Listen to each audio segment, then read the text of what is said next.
Народный фронт передал полковому священнику Алкинской инженерно-саперной бригады автомобиль УАЗ «Патриот».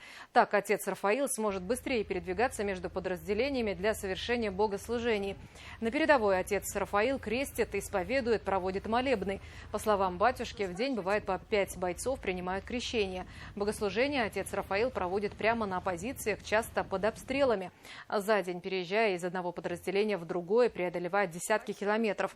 К слову, победитель конкурса Народного фронта на самое трогательное поздравление ко Дню защитника Отечества Виктория Пивоварцева отдала отцу Рафаилу свой приз «Пауэрбэнк» от военкора Алексея Кручинина, чтобы всегда оставаться на связи.